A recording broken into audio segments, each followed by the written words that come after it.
Israël souffrit bientôt de la longue absence de Moïse.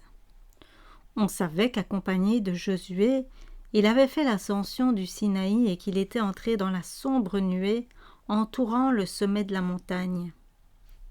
On la voyait même de temps en temps s'illuminer d'éclairs qui révélaient la présence de Dieu. Malgré cela, l'ennui fit place à l'inquiétude. Accoutumés en Égypte à des représentations visibles de la divinité, les Israélites en étaient venus à placer leur foi en ce Moïse qui maintenant leur était enlevé.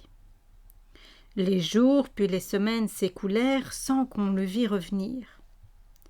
Bien que la nuée fût toujours visible, un grand nombre dans le camp s'imaginèrent que leur chef les avait abandonnés ou qu'il avait été consumé par le feu du ciel. Cette période d'attente leur donnait l'occasion de méditer sur la loi divine qu'ils avaient entendue et de se préparer à recevoir de nouvelles révélations. Le temps qui leur était accordé n'était pas trop long. S'ils l'avaient employé à obtenir une plus claire intelligence de la volonté de Dieu et à s'humilier devant lui, ils auraient été préservés de la tentation. Mais ils se laissèrent aller à l'insouciance, pour en venir peu à peu à la turbulence et à la révolte. C'était surtout le cas du ramassis de gens de toute espèce qui s'étaient joints à eux et qui étaient impatients d'entrer dans la terre promise où coulait le lait et le miel. Il est vrai que ce bon pays ne pouvait être occupé qu'à condition d'obéissance, ce qu'on avait perdu de vue. Quelques-uns suggéraient de retourner en Égypte ou d'aller de l'avant.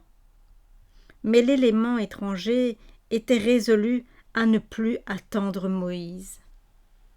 Conscients de leur impuissance en l'absence de leur chef, les Israélites retournèrent bientôt à leurs anciennes superstitions. C'était le ramassis de gens qui s'étaient le premier livré aux murmures et à l'impatience. Ce fut encore lui qui prit l'initiative de l'apostasie qui s'ensuivit. Comme le peuple désirait quelque image de la divinité, marchant devant eux à la place de Moïse, et que le bœuf faisait partie des emblèmes des divinités égyptiennes, on suggéra la fabrication d'un veau. On oublia que Dieu n'avait pas désigné d'objet pour le représenter et avait même interdit d'en choisir un. On ne se souvint pas des miracles accomplis en Égypte et à la mer Rouge qui leur avaient inspiré confiance en un Dieu tout-puissant et invisible. On oublia également qu'en réponse à leur demande d'un signe visible de sa présence, Dieu leur avait donné la colonne de nuée et de feu qui dirigeait les cohortes d'Israël, ainsi que les scènes glorieuses du Sinaï. Néanmoins, en face de cette même nuée, on pensait à retourner en Égypte, et cela sous la conduite d'un veau. En l'absence de Moïse, l'autorité judiciaire avait été confiée à Aaron. Une foule immense se rassembla autour de sa tente avec cette requête. « Allons, fais un Dieu qui marche à notre tête, car ce Moïse, cet homme qui nous a fait sortir du pays d'Égypte, nous ne savons ce qu'il est devenu. » À croire ces gens, la nuée qui les avait conduits jusqu'alors s'était définitivement arrêtée sur la montagne et ne les conduirait pas plus loin. À sa place, il leur fallait une image, et si, comme on le suggérait, ils retournaient en Égypte, cette image portée devant eux comme leur Dieu leur assurerait les bonnes grâces des Égyptiens.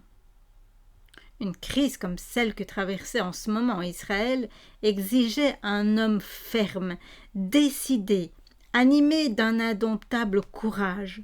Il fallait un homme qui plaçât l'honneur de Dieu au-dessus de la faveur populaire, de sa sécurité personnelle et de sa vie elle-même.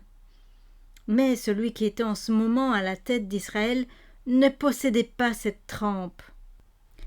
Aaron gourmanda faiblement la multitude et sa timide irrésolution, à ce moment critique, ne fit que rendre la foule plus obstinée.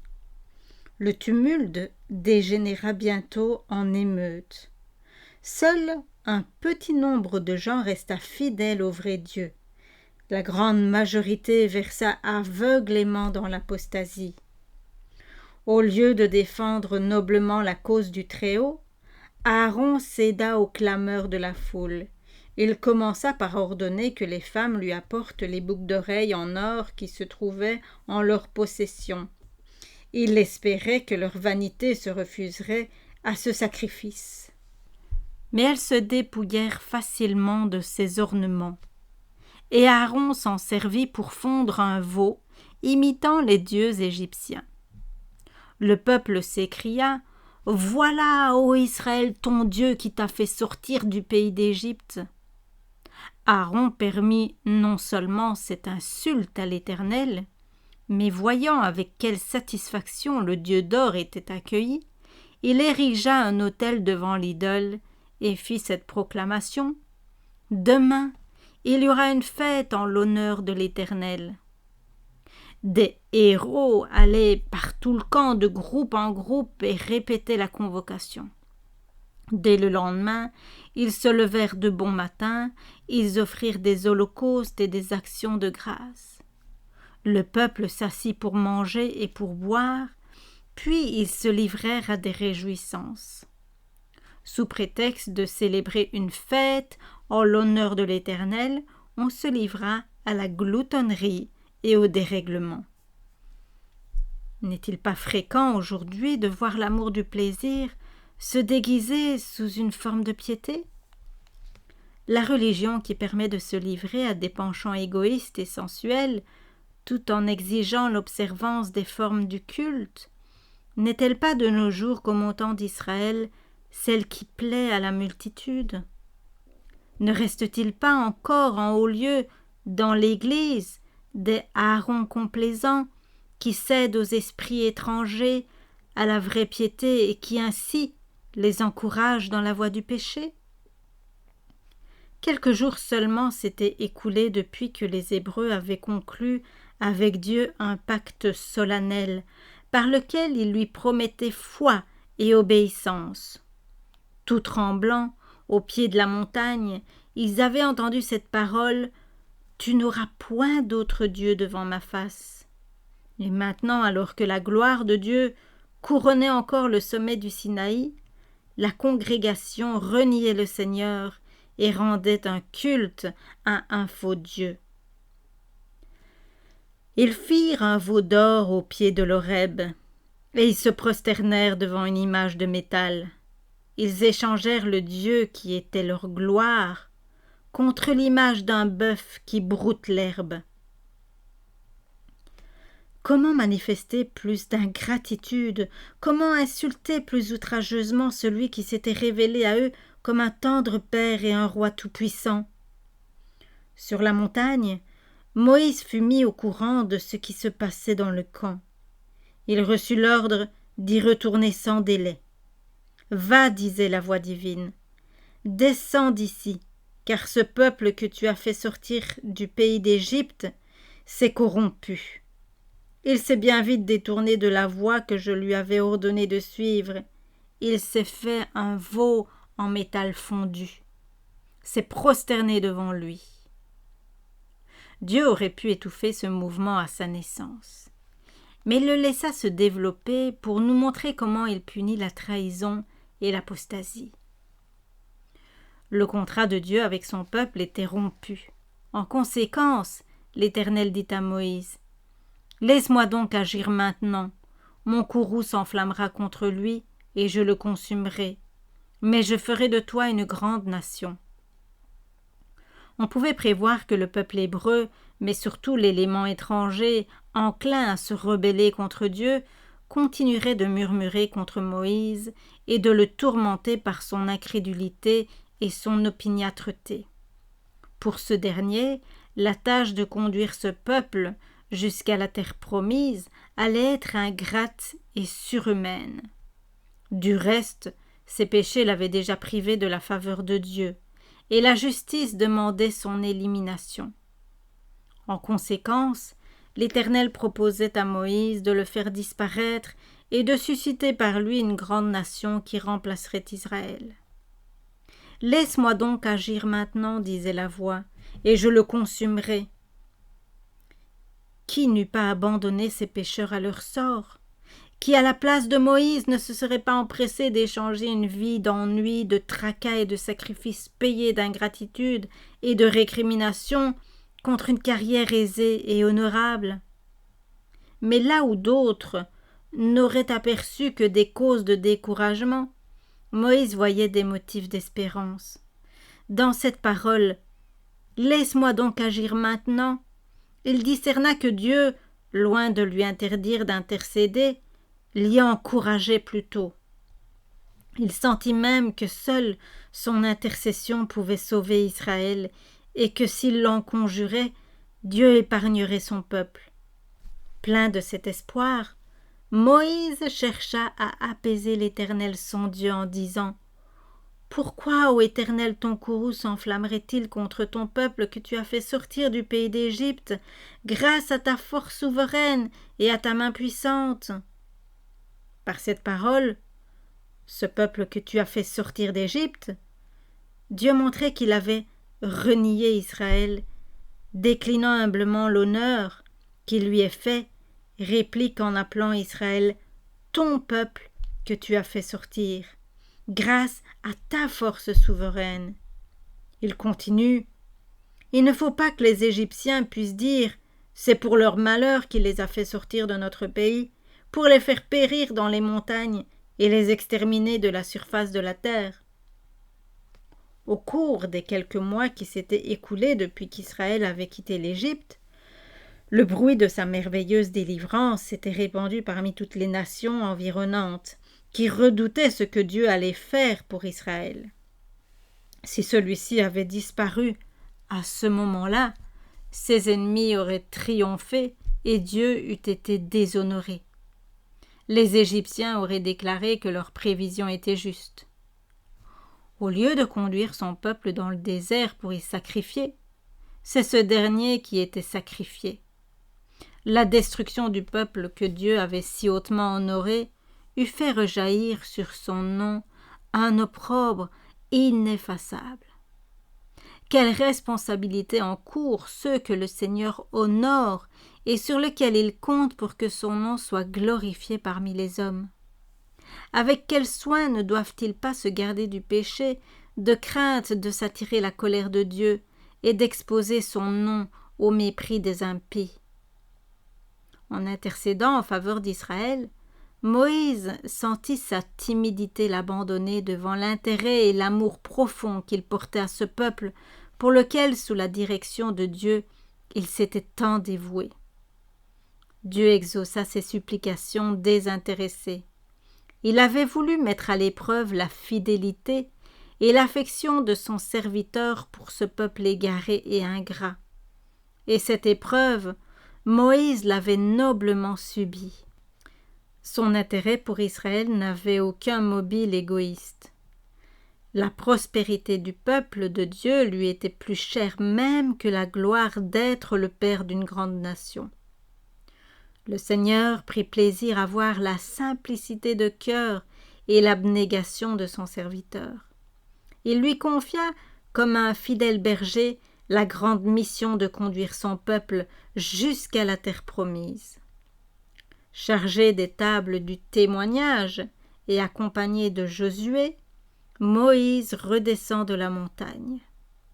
Bientôt ils entendent, montant de la plaine, des cris et des clameurs qui semblent révéler une calamité publique. La première pensée de Josué, le guerrier, fut celle d'une attaque ennemie. « Des cris de bataille retentissent dans le camp » s'écrie-t-il. Moïse comprend mieux ce qui se passe. Il ne s'agit pas de combat, mais d'une joie désordonnée. Ce n'est ni le bruit de cris de victoire, dit-il, ni le bruit de cris de défaite. J'entends un bruit de chant. Arrivé à proximité du camp, il voit le peuple chanter et danser autour de son idole. Combien cette Saturnale païenne, imitation des fêtes idolâtres, ressemble peu à la calme solennité des cérémonies consacrées à l'honneur du vrai Dieu. Moïse, qui vient de contempler la gloire de l'Éternel, est consterné. Bien qu'averti de ce qui se passe, il ne s'attend pas à cet affreux et dégradant spectacle. Au comble de l'indignation, et pour montrer l'horreur que lui inspire cette apostasie, il jette les 2 tables de pierre qui se brisent à ses pieds à la vue de la multitude. Ce geste indiquait que le peuple avait violé son alliance avec Dieu et que Dieu, de son côté, répudiait ses engagements. Moïse entre dans le camp et, passant au travers de la foule en liesse, saisit l'idole et la brûle. Puis il la réduit en poudre, jette cette poudre dans l'eau du torrent qui descend de la montagne et la fait boire au peuple pour lui démontrer ainsi l'impuissance totale du Dieu qu'il avait adoré.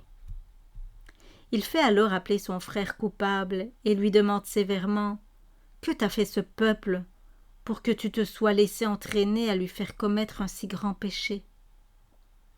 Aaron cherche à se disculper en racontant les clameurs des Israélites. « Que la colère de mon Seigneur ne s'enflamme pas, dit-il. Tu sais toi-même combien ce peuple est prompt à faire le mal. Ils m'ont dit « Fais-nous un Dieu qui marche devant nous, car ce Moïse, cet homme qui nous a fait sortir du pays d'Égypte, nous ne savons ce qu'il est devenu. » Je leur ai répondu « Que ceux qui ont de l'or s'en dépouillent. » Ils m'en ont apporté. Je l'ai jeté au feu et ce veau en est sorti.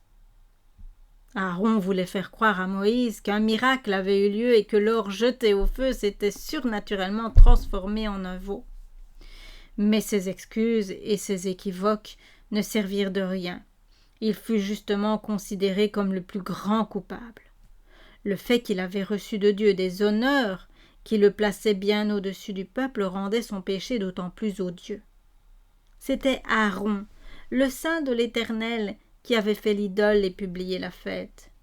Celui qui avait été l'interprète de Moïse et dont Dieu avait dit « Je sais qu'il parlera très bien », n'avait pas mis le moindre obstacle au projet sacrilège des idolâtres.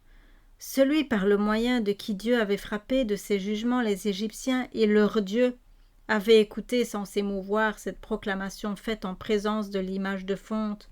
« Voilà, ô Israël, ton Dieu qui t'a fait sortir du pays d'Égypte. » L'homme qui avait accompagné Moïse sur le sommet de la montagne et contemplé la gloire incomparable de l'Éternel avait assimilé cette gloire à l'image d'un veau. En un mot, c'était celui à qui Dieu avait confié, en l'absence de Moïse, le gouvernement de son peuple qui sanctionna son apostasie.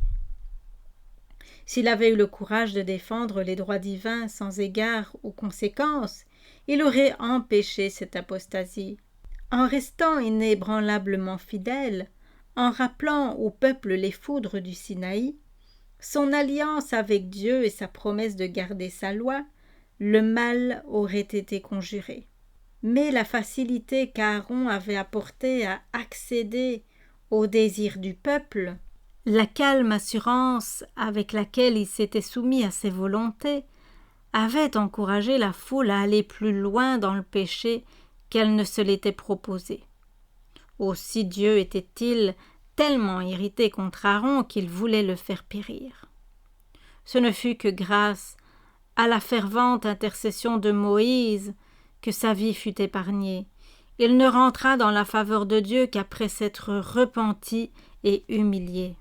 Les regards courroucés de Moïse en rentrant au camp, ses paroles sévères et l'indignation qu'il manifesta en brisant les tables de la loi formaient un contraste frappant avec les paroles doucereuses et la débonnaire-té indulgente de son frère. Aussi, la sympathie du peuple était-elle acquise à Aaron, dont on admirait l'aménité et la tolérance, et à qui on pardonnait volontiers d'avoir jeté sur la foule la responsabilité de sa faiblesse. Son caractère faible et complaisant l'avait aveuglé sur l'énormité du péché qu'il sanctionnait. Sa complicité à cette occasion coûta la vie à des milliers de personnes. Quelle différence entre sa conduite et celle de Moïse qui, tout en défendant courageusement les droits de Dieu, montrait que le bonheur d'Israël lui tenait plus à cœur que sa prospérité personnelle, son honneur ou sa vie. De tous les péchés que le Seigneur punira un jour, il n'en est pas de plus grave à ses yeux que celui qui consiste à encourager le mal chez son prochain. Dieu aime à voir ses serviteurs lui prouver leur loyauté en censurant le mal courageusement, et quoi qu'il leur en coûte. Ceux qui ont une mission divine à remplir ne doivent se permettre aucune servilité lâche et complaisante. Sans jamais rechercher les honneurs, ni reculer devant les devoirs désagréables, qu'ils accomplissent l'œuvre du Seigneur avec une inflexible fidélité. Quoique Dieu ne détruisit pas Israël en réponse aux prières de Moïse, l'apostasie du peuple devait être punie d'une façon exemplaire. Si l'esprit d'insubordination et de dérèglement dans lequel Aaron avait laissé glisser le peuple n'avait été immédiatement étouffé, il aurait dégénéré en anarchie et l'aurait entraîné dans une ruine irrémédiable. Le mal devait être réprimé avec une sévérité impitoyable.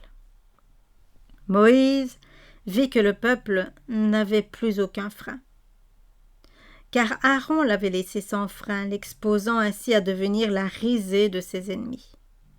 Alors Moïse se plaça à la porte du camp et dit : « À moi, tous ceux qui sont pour l'Éternel. » Ceux qui n'avaient point pactisé avec l'apostasie devaient se placer à la droite de Moïse. Ceux qui étaient coupables, mais repentants, à sa gauche. Le peuple obéit, et il se trouva que la tribu de Lévi n'avait pris aucune part au culte idolâtre. Un grand nombre de gens des autres tribus qui avaient péché manifestèrent leur repentir. En revanche, une foule d'autres qui appartenaient surtout à l'élément étranger et qui avaient pris l'initiative du veau d'or persistèrent obstinément dans leur résistance. Alors Moïse ordonna à ceux qui étaient à sa droite et n'étaient pas coupables d'idolâtrie de prendre leur épée et de mettre à mort tous ceux qui s'acharnaient dans leur entêtement. Et il périt ce jour-là dans le peuple environ 3000 hommes. Sans égard à leur position, à leur parenté ou à leurs relations, les instigateurs de l'impiété furent abattus. Ceux qui se convertirent et s'humilièrent furent épargnés. Les hommes qui accomplirent cette terrible exécution agissaient en vertu d'un ordre divin et ne faisaient qu'appliquer la sentence du roi d'Israël. Entouré de faiblesse et d'ignorance, l'homme doit y regarder à 2 fois avant de condamner son semblable. Mais quand Dieu lui ordonne de prendre des sanctions contre l'iniquité, il faut qu'il obéisse. Les hommes qui s'acquittèrent de cette douloureuse besogne montrèrent l'horreur que leur inspirait la révolte et l'idolâtrie et se consacrèrent plus entièrement au service du vrai Dieu. Pour honorer leur fidélité, le Seigneur allait conférer une distinction spéciale à la tribu de Lévi. Israël s'était rendu coupable de trahison envers un roi auquel il avait volontairement promis d'être soumis. Pour maintenir le gouvernement divin, il avait fallu châtier les traîtres. Mais ici encore, sans porter atteinte à l'autorité de sa loi, Dieu manifestait sa miséricorde en donnant à chacun la liberté de choisir et l'occasion de se repentir. Seuls furent exécutés ceux qui s'acharnèrent dans leur rébellion. Il était nécessaire que ce péché fût puni pour témoigner aux nations environnantes le déplaisir de Dieu à l'égard de l'idolâtrie. En ce faisant, l'exécuteur de la justice divine contre les coupables, Moïse laissait aux générations futures une protestation solennelle et publique contre le crime d'idolâtrie. En outre, quand plus tard les Israélites condamneront ce péché chez leurs voisins et que ceux-ci les accuseront d'avoir adoré un veau en Horeb, ils pourront, tout en reconnaissant ce fait humiliant, rappeler le sort terrible qui atteignit alors les transgresseurs et démontrer ainsi que ce péché n'avait été ni approuvé ni excusé. D'ailleurs, le châtiment d'Horeb était dicté par l'amour aussi bien que par la justice. Dieu est le gardien de son peuple autant qu'il en est le souverain. S'il retranche les pécheurs endurcis, c'est de crainte qu'il n'en entraîne d'autres à la ruine. Si Dieu a épargné par exception la vie de Caïn, c'est pour démontrer à l'univers ce qui résulte de l'impunité du péché. C'est à l'influence de sa vie et de ses enseignements sur ses descendants qu'il faut attribuer la corruption qui appela la destruction du monde par le déluge. L'histoire des antédiluviens prouve qu'une longue vie n'est pas un bienfait pour les pécheurs. La patience de Dieu n'ayant pas mis de frein à leur méchanceté, plus ils vécurent, plus ils devinrent corrompus. Il en fut ainsi de l'idolâtrie au Sinaï. Si un prompt châtiment n'avait réprimé la révolte, on eût assisté au même résultat. La terre serait devenue aussi dépravée qu'au jour de Noé. Dans sa miséricorde, Dieu fit périr des milliers d'hommes pour ne pas être obligé plus tard d'en frapper des millions. Pour sauver la masse, il fallait punir le petit nombre. Du reste, en violant son serment d'obéissance envers Dieu, Israël perdait tout droit à sa protection et s'exposait à devenir la proie de ses ennemis. En arrêtant sommairement les pécheurs dans leur mauvaise voie, le Seigneur manifestait sa miséricorde. L'esprit qui les animait les aurait portés à se haïr et à se battre entre eux, et ils auraient fini par s'entretuer. Lorsque le peuple, revenu à lui-même, vit toute l'énormité de son péché, la terreur se répandit dans le camp. On craignit que tous les coupables ne fussent mis à mort. Prenant pitié de leur détresse, Moïse leur promit de supplier Dieu en leur faveur. « Vous avez commis un grand péché, leur dit-il, et maintenant je vais monter vers l'Éternel. Peut-être obtiendrai-je le pardon de votre péché. » Moïse retourna donc vers l'Éternel et lui dit « Hélas, ce peuple a commis un grand péché, ils se sont fait un dieu d'or. Pardonne cependant leur péché, sinon efface-moi du livre que tu as écrit. » L'Éternel répondit à Moïse « Celui qui a péché contre moi, je l'effacerai de mon livre. Va maintenant, conduis le peuple là où je l'ai dit. Voici que mon ange marchera devant toi, mais au jour où je sévirai contre eux, je les punirai de leurs péchés. » La prière de Moïse nous fait penser au registre céleste, où sont inscrits non seulement les noms de tous les hommes, mais leurs actions bonnes ou mauvaises. Le livre de vie contient les noms de tous ceux qui sont entrés au service de Dieu. Ceux d'entre eux qui s'éloignent du bon chemin et s'obstinent dans le péché, au point de repousser les appels du Saint-Esprit, verront au jour du jugement leur nom effacé du livre de vie. Or, Moïse, considérant tout ce qu'il y aura d'affreux dans le sort final des impénitents, et ne pouvant supporter la pensée de voir les jugements du ciel tomber sur ce peuple si miraculeusement délivré, demandait à Dieu d'effacer son nom avec les leurs. Son intercession en faveur d'Israël, qui figure la médiation du Sauveur en faveur des pécheurs, ne fut que partiellement acceptée. Dieu ne permit pas à Moïse de porter, comme devait le faire plus tard son propre fils, la culpabilité du pécheur. « Celui qui aura péché contre moi, lui dit-il, je l'effacerai de mon livre. » C'est avec une profonde tristesse que le peuple enterra ses cadavres. 3000 hommes étaient tombés par l'épée. Peu après, une plaie ravagea le camp. Ensuite, on annonça que la présence divine n'accompagnerait plus les Hébreux dans leur voyage. Dieu avait en effet déclaré je n'y monterai pas en me tenant au milieu de vous qui êtes un peuple au cou roide, car je pourrais vous anéantir pendant le voyage.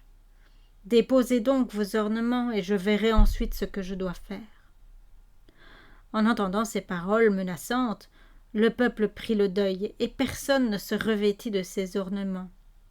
C'est ainsi que les enfants d'Israël se dépouillèrent de leurs ornements quand ils quittèrent le mont d'Horeb.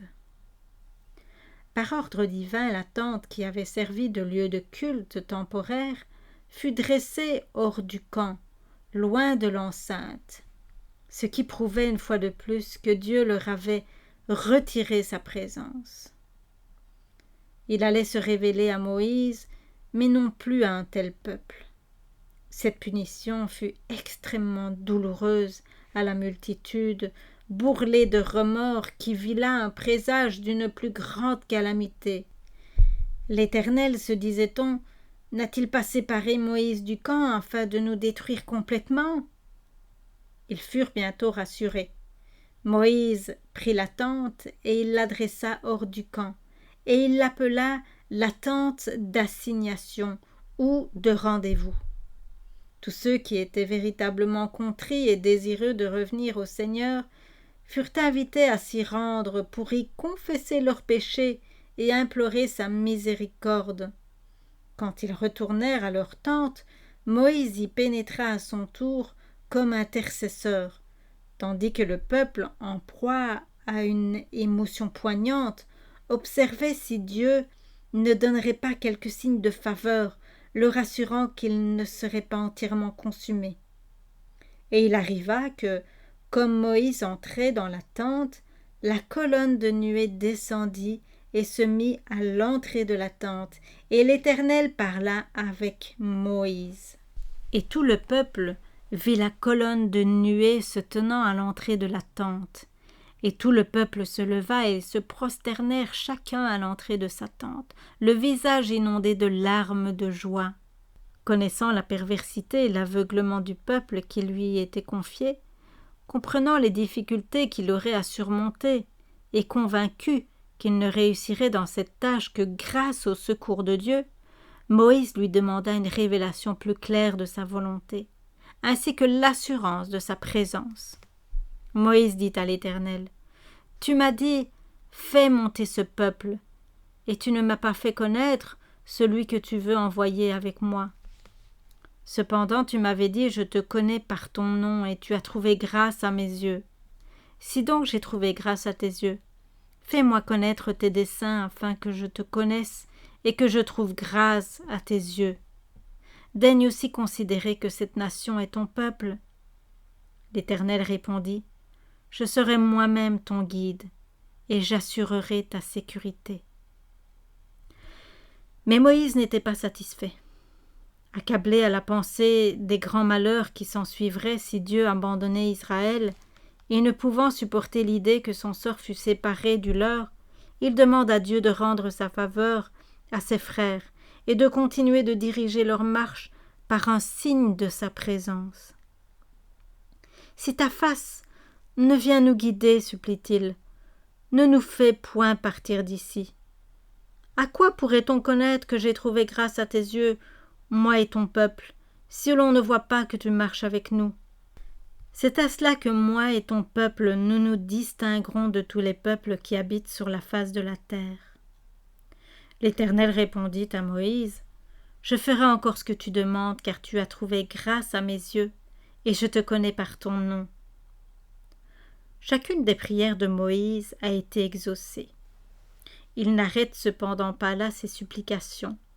Il aspire à des marques plus grandes de la faveur de Dieu, et il lui adresse alors une requête qu'aucun homme n'avait encore faite auparavant.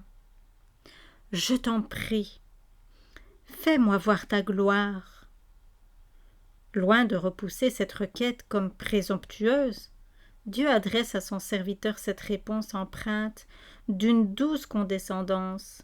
« Je ferai passer devant toi toute ma bonté. » Dans notre état de mortalité, nul homme ne survivrait s'il contemplait sans voile la gloire de Dieu.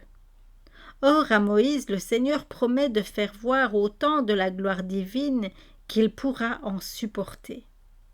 Il l'appelle à gravir une fois de plus le sommet de la montagne, et alors la main qui avait fait le monde, qui transporte à l'improviste les montagnes, prend sa faible créature qui est un puissant homme de foi, et la place dans l'infractuosité d'un rocher, tandis que passe devant elle la gloire et la bonté de Dieu.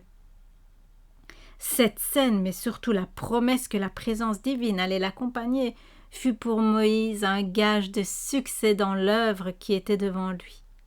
Il comprit qu'aucune grandeur humaine, qu'aucun talent, qu'aucune science ne peut tenir lieu dans la vie de l'homme de la réelle présence de Dieu. Aussi apprécia-t-il cette grâce comme infiniment supérieure à toute la science de l'Égypte, comme à toutes ses capacités d'homme d'État et d'homme de guerre. Pour le pécheur impénitent, c'est une chose terrible que de tomber entre les mains du Dieu vivant. Et cependant Moïse, seul en présence de l'Éternel, n'éprouvait aucune crainte, car son âme était à l'unisson avec la volonté de son Créateur.